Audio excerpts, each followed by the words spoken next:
वो इनके संरक्षण में हो रहा है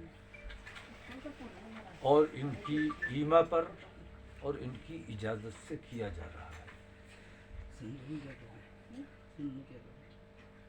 धर्म संसद के सिलसिले में मैं बताऊं कि हमारे उलमा ने भी कई बार मीटिंग की। हम तो उसे धर्म संसद का नाम नहीं लेते हैं, लेकिन उलमा ने 3 बार मीटिंग की और इस सिलसिले में उलमा को मैंने बहुत उकसाने की भी कोशिश की, लेकिन जो धर्म संसद में जो भाषा बोली गई इनके यहाँ, मैं उकसाने के बावजूद मेरे उलमा उस किस्म की ज़बान नहीं बोल सके, क्योंकि हमारे यहाँ अमन व अमान की बात होती है और अच्छाई की और बेहतरी की बात होती है, और हमारे उलमा सूझबूझ और देश प्रेम और लोगों को सही रास्ता बताने की बात करते हैं। तो तीसरी मीटिंग थी हमारी कल फाइनल, जिसमें फैसला लिया गया कि सब्र को हमारी बुज़दिली समझा जा रहा है। हम बार बार अपने मुल्क के अमन व अमान के लिए खामोश हो जाते हैं और चीज़ों को नज़रअंदाज करते हैं। हमारी बेटियों पर बुरी निगाह डाली जाती है,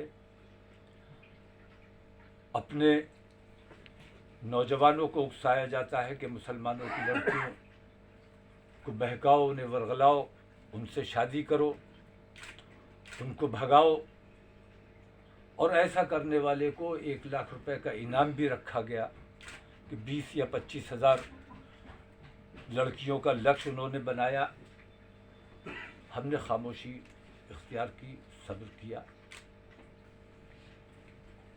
बार बार कुरान की बेहुरमती की गई, सब्र किया, एहतिजाज करते रहे, हुकूमत से मांग करते रहे। पैगंबर की शान में बार बार गुस्ताखियाँ की गई।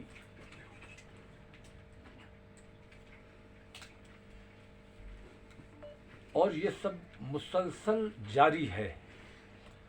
और अब धर्म संसद में जो कुछ भी हुआ, 20 लाख मुसलमानों को कत्ल करने की बात कही गई। उन लोगों ने जो किया, मुझे उस पर उतना एतराज़ नहीं है। जो उनकी मानसिकता थी वो उन्होंने अपनी मानसिकता बताई।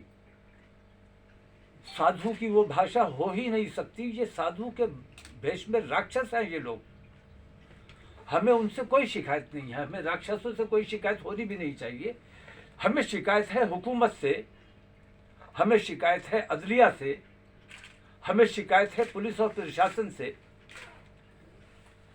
जिन्होंने ये सब कुछ देखने के बाद भी खामोशी इख्तियार की और इसके खिलाफ किसी किस्म की कोई कार्रवाई नहीं की गई। वैसे तो मैं देखता हूं कि कोर्ट कई चीज़ों के लिए जनहित की बात कह के सबका भी संज्ञान ले लेता है।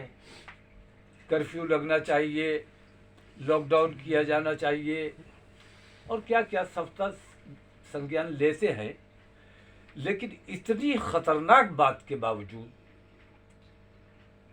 तो मैं ये देख रहा हूँ कि आज मुसलमानों का भरोसा हुकूमत से तो उठा हुआ था, अदलिया पे थोड़ा बहुत भरोसा था, लेकिन अदलिया की सर्दमोहरी ने ये साबित कर दिया कि वो भी बहुसंख्यक आतंकवादियों के साथ खड़े हुए हैं।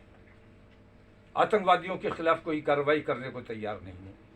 पुलिस पर भरोसा था, लेकिन पुलिस का रवैया हम देख रहे हैं कि पुलिस भी हुकूमत के हाथों का खिलौना बनी हुई है।